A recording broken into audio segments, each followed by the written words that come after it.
जो मांस खाता है, शराब पीता है, अन्न कुकर्म में फंसा रहता है और कुछ जानता नहीं है और हमारे यहाँ पूजा कराता है और वो हमारे यहाँ खाता भी नहीं है, उसको हम लोग नगद देते हैं, तो ऐसा करने से क्या फ़ायदा। तो हम उनके लिए कहा, औसों को एक बार नहीं, हम सैकड़ों बार हरामी कहेंगे। अब नमस्कार, आप लाइव बिहार देख रहे हैं। मैं हूं करिश्मा।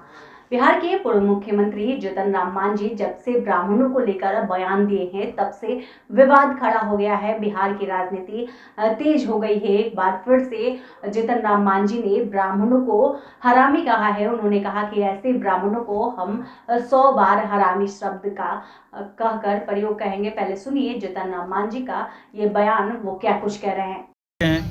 और पुजारी का जहाँ तक सवाल है, तो पुजारी सिर्फ पुजारी ही नहीं, वो दूसरे जात के भी लोग होते हैं। हनुमान मंदिर जो पटना में है, वहाँ पुजारी एक दास जी हैं। हमारे नज़दीक में हुलासगंज जो है संस्कृत कॉलेज है, वहाँ शेड्यूल कास्ट के बच्चे सहित बहुत से लोग पढ़ते हैं और वो पढ़ते हैं तो वही श्राद्ध पूजा गांव घर में अगल बगल कराते हैं।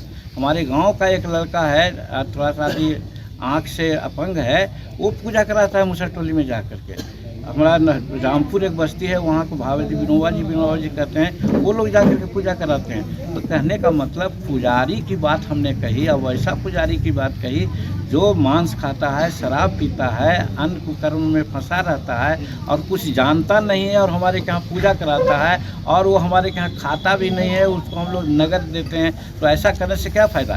तो हम उनके लिए कहा, और ये ले उड़े कि हम ब्राह्मण के लिए कहा है। हम ब्राह्मण के प्रति हम सम्मान व्यक्त करते हैं, ब्राह्मण से मेरा कोई मतलब नहीं था, और यही भावना को ज़्यादा तुल न दें, इसके लिए हमने माफ़ी भी मांगने का काम किया। 2 बार माफ़ी मांगने की बात किया, लेकिन माफ़ी मांगने के बाद भी जो ब्राह्मण समाज हैं उबल रहे हैं। तो अब मैं कहता हूँ कि जिस आदमी के लिए हम यूज़ किया है कि जो मांस खाता है, दारू पीता है, अनेक कुकर्म करता है, पढ़ना नहीं जानता है, हमारे लोगों को विफुल करता है, औसों को एक बार नहीं, हम सैकड़ों बार हरामी कहेंगे। अब हम यही कहना चाहते हैं आप लोगों के माध्यम से।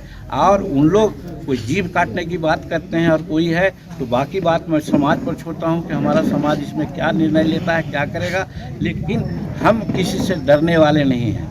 अगर वो जीभ काटने की बात करते हैं व्यक्तिगत रूप में, तो हम कुछ नहीं कहना चाहते हैं, लेकिन जीभ काटने के लिए कोई किसी को भेजावे तो हम देख लेंगे उसको। तो इस तरह की बात और ये बात सही भी है, हम ब्राह्मण के विरोधी नहीं हैं, लेकिन ब्राह्मणवाद के विरोधी जरूर हैं। जो आज सनातन धर्म की बात कहते हैं, हम सनातन धर्म को भी मानते हैं। हम इसलिए सनातन धर्म को मानते हैं कि अम्बेडकर साहब जब बुद्ध धर्म अपनाया, तो जानते हैं सब बहुत लोग, आप लोग जानते होंगे कि बुद्ध धर्म इसलिए अपनाया कि भगवान विष्णु के ब्रह्मा अवतार के रूप में माना जाता है बुद्ध भगवान। तो सनातन धर्म को वो भी माने, हम भी सनातन धर्म को मानते हैं। लेकिन सनातन धर्म के बाद ये मनुवादियों ने जात पात, ऊंच नीच, छुआछूत की बात किया, और यही से ब्राह्मणवाद शुरू होता है। इस ब्राह्मणवाद का हम अंत तक विरोध करेंगे, चाहे इसके लिए मेरी जान भी चली जाएगी तो उसकी चिंता हम नहीं करेंगे। तो आपने सुना जीतन राम मांझी को। उनका कहना है कि ऐसे कई ब्राह्मण हैं जिन्हें ज्ञान नहीं होता है, पोथी पत्रा लेकर निकल जाते हैं। वो कहते हैं कि हम ब्राह्मण हैं, जिन्हें ब्रह्म का ज्ञान होता है, उन्हें ही हम ब्राह्मण मानते हैं। इसके साथ ही साथ उन्होंने कहा कि हम 2 बार ब्राह्मण समाज से माफी मांग चुके हैं। कई ऐसे ब्राह्मण हैं जिन्हें ब्रह्म का ज्ञान नहीं होता, वे जाति के नाम पर समाज में इज्जत पाते हैं और मांस मदिरा का प्रयोग करते हैं। हालांकि इस बयान के बीच उन्होंने ये भी कहा कि ब्राह्मणों के प्रति मेरी आस्था है, जो ब्रह्म को जानते हैं वही असली ब्राह्मण है। आज ब्राह्मण के नाम पर कई लोग पोथी पत्रा लेकर निकल जाते हैं, लेकिन उन्हें तनिक भी ज्ञान नहीं होता। इतना ही नहीं, वे मांस और मदिरा का प्रयोग भी करते हैं। ऐसे लोगों को शर्म आनी चाहिए। हम वैसे लोगों को पुजारी नहीं कहेंगे। तो आपने सुना जीतन राम मांझी को। उनका कहना है कि वो वैसे लोगों को पुजारी नहीं कहेंगे जो मांस और मदिरा का प्रयोग करते हैं। वो वैसे ब्राह्मणों को हरामी कहकर शब्द का प्रयोग कर रहे हैं। उन्होंने कहा कि हमें किसी से डर नहीं लगता। अब देखना होगा कि जीतन राम मांझी के इस बयान के बाद आगे क्या कुछ होता है। बिहार से जुड़ी तमाम अपडेट के लिए आप देखते रहें लाइव बिहार। धन्यवाद। अभी तक आपने हमारे चैनल को सब्सक्राइब न किया हो तो जल्द ही सब्सक्राइब कर ले और फेसबुक पर लाइक करना न भूलें। लाइव बिहार यूट्यूब पर सब्सक्राइब और फेसबुक पर लाइक जरूर करें।